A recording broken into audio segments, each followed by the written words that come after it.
Petroleum ഉൽപ്പന്നങ്ങളെ GSTക്കകത്ത് ഉൾപ്പെടുത്തണം എന്നുള്ളതാണ് എൻ്റെ ഒരു റിക്വസ്റ്റ്. അത് ഒരു പക്ഷേ ഒരു സംസ്ഥാന ഗവൺമെൻറ്റും കേന്ദ്ര ഗവൺമെൻറ് പോലും അംഗീകരിക്കുമെന്ന് എനിക്ക് ഉറപ്പില്ല, എനിക്ക് തോന്നുന്നില്ല. പക്ഷേ അങ്ങനെ കൊണ്ടുവന്നാൽ മാത്രം, നമുക്കറിയാം ഈ പെട്രോളിയം ഉൽപ്പന്നങ്ങളുടെ വിലയുടെ പ്രത്യേകത എന്താണെന്ന്. അന്താരാഷ്ട്ര വിപണിയിൽ പെട്രോളിയം ഉൽപ്പന്നങ്ങളുടെ വിലയിൽ ഉണ്ടാകുന്ന മാറ്റം, അത് പ്രത്യേകിച്ച് വർധനവാണെങ്കിൽ അതിനേക്കാൾ ഉയർന്ന വർധനവ് വളരെ പെട്ടെന്ന് രേഖപ്പെടുത്തപ്പെടുന്ന ഒരു രാജ്യമാണ് ഇന്ത്യ. കാരണം നമുക്ക് ആവശ്യമുള്ള പെട്രോളിയം ഉൽപ്പന്നങ്ങളുടെ 80% ഇപ്പോഴും ഇറക്കുമതി ചെയ്തുകൊണ്ടിരിക്കുകയാണ്. അതുകൊണ്ട് അന്താരാഷ്ട്ര തലത്തിൽ പെട്രോളിയം വില, ഇപ്പോൾ യുക്രൈൻ വാർ വന്നപ്പോൾ നമുക്കറിയാം ഇവിടെ വിലക്കയറ്റം ഉണ്ടായി. കോവിഡ് വന്നപ്പോൾ അപ്പോഴും ഇവിടെ വിലക്കയറ്റം ഉണ്ടായി. അപ്പോൾ അന്താരാഷ്ട്ര എന്താ പറയുക, ട്രാൻസ്പോർട്ടേഷൻ, അത് യുക്രൈൻ വാറിൻ്റെ കാര്യത്തിൽ അത് തന്നെയായിരുന്നു, കുറവായിരുന്നു പെട്രോളിയം ഉൽപ്പന്നങ്ങളുടെ. അതുകൊണ്ടൊക്കെ ഇവിടെ വിലക്കയറ്റം ഉണ്ടായി. അപ്പോൾ അങ്ങനെ വിലക്കയറ്റം ഉണ്ടാകുന്ന ഒന്ന് അത് സാധാരണക്കാരെയാണ്. കാരണം എന്താണെന്ന് വെച്ചാൽ പെട്രോളിയം ഉൽപ്പന്നങ്ങളുടെ വില അന്താരാഷ്ട്ര വിപണിയിൽ വർദ്ധിച്ചാൽ അത് ഇന്ത്യയിൽ വർദ്ധിക്കുന്നു. ഇന്ത്യയിൽ വർദ്ധിച്ചാൽ ഉടനെ തന്നെ അത് റിഫ്ലക്റ്റ് ചെയ്യുന്നത് പിന്നെ ഭക്ഷ്യ ഉൽപ്പന്നങ്ങളുടെയും ഒക്കെ എല്ലാ സാധനങ്ങളുടെയും ട്രാൻസ്പോർട്ടേഷനിലാണ്. അങ്ങനെ ആ ട്രാൻസ്പോർട്ട് കോസ്റ്റ് ഉയരുന്നത് കൊണ്ട് തന്നെ വിലകൾ, ഉപഭോക്തൃ വിലകൾ ഉയരുന്നു. അതിൻ്റെ വിക്ടിംസായി രൂപപ്പെടുന്നത് സാധാരണക്കാരാണ്. പണക്കാരന് ഇതൊന്നും വലിയ പ്രശ്നമല്ല. പക്ഷേ സാധാരണക്കാരുടെ പോക്കറ്റാണ് ഇതൊക്കെ കൊണ്ട് കാലിയാക്കുന്നത്. അപ്പം എന്താണ് ഇത് GSTയിൽ കൊണ്ടുപോയാലുള്ള പ്രയോജനം? ഞാൻ പ്രത്യേകമായിട്ട് നിർമ്മലാ സീതാരാമൻ്റെ അടുത്ത് റിക്വസ്റ്റ് ചെയ്തിരിക്കുന്നത് ഈ പുസ്തകത്തിൽ പറഞ്ഞിരിക്കുന്ന കാര്യം ചൂണ്ടിക്കാണിച്ചുകൊണ്ടാണ്. ഇത് പാർത്ഥസാരഥി ഷോ, അതായത് ഇന്ത്യയിൽ മാത്രമല്ല ഇൻ്റർനാഷണൽ ലെവലിലും വളരെ അധികം കൺസൾട്ടൻ്റായിട്ട്, ടാക്സ് കൺസൾട്ടൻ്റായിട്ട് വർക്ക് ചെയ്തിട്ടുള്ള മാന്യദേഹമാണ്. ലോകം മുഴുവൻ അറിയുന്ന, ആദരിക്കുന്ന ടാക്സ് എക്സ്പേർട്ടാണ് പാർത്ഥസാരഥി ഷോ. ഇദ്ദേഹം തന്നെയാണ് ഇന്ത്യയിലെ വാല്യൂ ആഡഡ് ടാക്സ് ഇതിനെപ്പറ്റിയൊക്കെ പഠനം നടത്തി ക്രമേണ നമ്മൾ GSTയിലേക്ക് മാറണം എന്നുമൊക്കെ പിന്നെ വെച്ച കമ്മീഷൻ്റെ ഒക്കെ തലപ്പത്തുണ്ടായിരുന്നയാൾ. പാർത്ഥസാരഥി ഷോവിൻ്റെ ഡെവലപ്മെൻറ്റ് ആൻഡ് ടാക്സേഷൻ, ഈ പുസ്തകത്തിൻ്റെ 171 പേജിൽ ആ ഒരു ചാപ്റ്റർ തുടങ്ങുന്നത് തന്നെ എന്ത് പറഞ്ഞാണെന്നറിയാമോ? If petroleum is out it is not GST എന്ന് പറഞ്ഞാണ് അദ്ദേഹം. If petroleum is out it is not GST. ഒരു നികുതി GST കൊണ്ടുവരികയാണോ അതിനകത്ത് അത്യാവശ്യമായിട്ടും പെട്രോളിയം നികുതി ഉൾപ്പെടുത്തിയിരിക്കണം.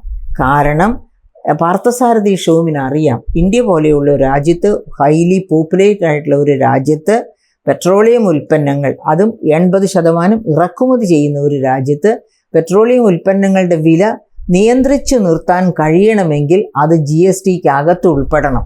ഇപ്പോൾ എന്താ ഇന്ത്യയിൽ സംഭവിച്ചുകൊണ്ടിരിക്കണേ എന്ന് ഞാൻ ചുരുക്കി പറയാം. അപ്പോൾ നിങ്ങൾക്ക് മനസ്സിലാകും എന്തുകൊണ്ടാണ് പാർത്ഥസാരഥി ഷോ അങ്ങനെ ആവശ്യപ്പെട്ടത് എന്ന്. അതായത് കേന്ദ്ര ഗവൺമെൻറ് കേന്ദ്ര നികുതിയുണ്ട്, പെട്രോളിയം ഉൽപ്പന്നങ്ങളിൽ കേന്ദ്രം ചാർത്തുന്ന നികുതിയുണ്ട്.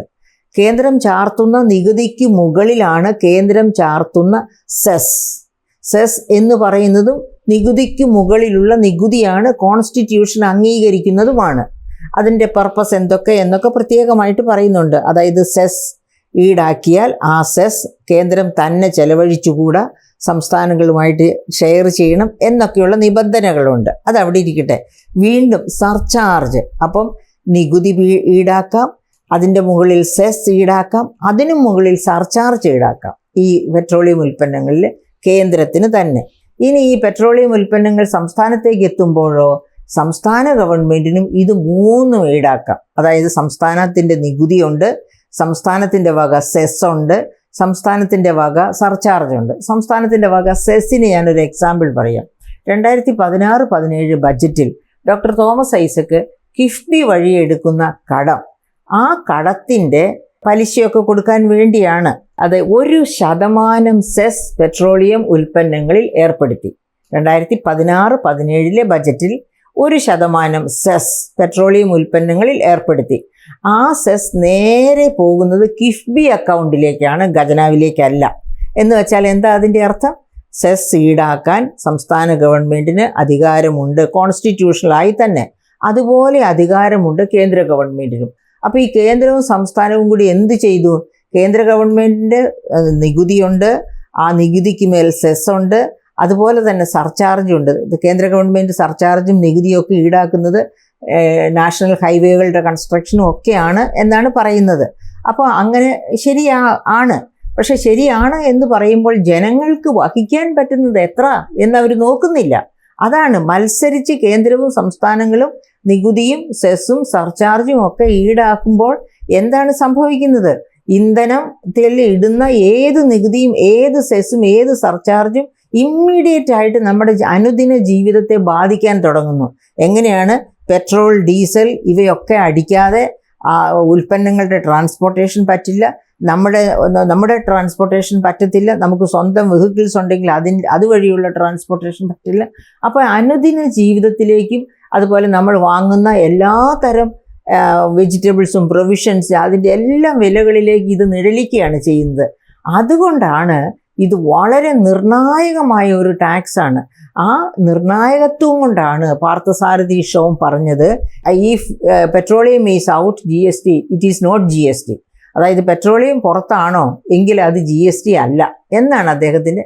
അപ്പോൾ ഇതേ വാചകം തന്നെ കോട്ട് ചെയ്താണ് ഞാൻ നിർമ്മല സീതാരാമന് ആ റിക്വസ്റ്റ് എത്രയും നേരത്തെ GSTയിലേക്ക് പെട്രോളിയം ഉൽപ്പന്നങ്ങളെ കൊണ്ടുവരണം. എനിക്കറിയാം സംസ്ഥാന ഗവൺമെൻറ് കേന്ദ്രവും ഇത് സമ്മതിക്കത്തില്ല. കാരണം ഇത് രണ്ട് കൂട്ടരുടെയും നല്ലൊരു മിൽക്കിംഗ് കൗവ, അതായത് പാൽ ചുരത്തുന്ന പശു. അപ്പോൾ അങ്ങനെ പാൽ ചുരത്തുന്ന പശുവിനെ ഇല്ലാതെയാക്കണമെന്ന് അവർ രണ്ട് കൂട്ടരും വിചാരിക്കത്തില്ല. അതുകൊണ്ട് എനിക്ക് തോന്നുന്നില്ല. പക്ഷെ നടന്നാൽ നല്ലത്, അതിന് നടത്തണം എന്ന ആഗ്രഹത്തോടു കൂടിയാണ് ഞാൻ ഈ പാർത്ഥസാരഥി ഷോമിനെ എനിക്കറിയാവുന്നതിനേക്കാൾ കൂടുതൽ അറിയാവുന്നയാളാണ് നമ്മുടെ ധനമന്ത്രി. അപ്പോൾ അദ്ദേഹം ആ പറഞ്ഞിരിക്കുന്നത് അർത്ഥവത്താണെന്ന് മനസ്സിലാക്കിക്കൊണ്ട് ചെയ്യുന്നെങ്കിൽ ചെയ്യട്ടെ എന്ന് കരുതി. അത് തന്നെയല്ല, ഒരു കുടുംബിനി കൂടിയായ നിർമ്മല സീതാരാമന് ഇതിൻ്റെ പ്രസക്തി തീർച്ചയായിട്ടും മനസ്സിലാകുമെന്ന് എനിക്ക് ഉറപ്പുണ്ട്. അതുകൊണ്ടുകൂടിയാണ് ഞാൻ അങ്ങനെ ഒരു റിക്വസ്റ്റ് വെച്ചിരിക്കുന്നത്.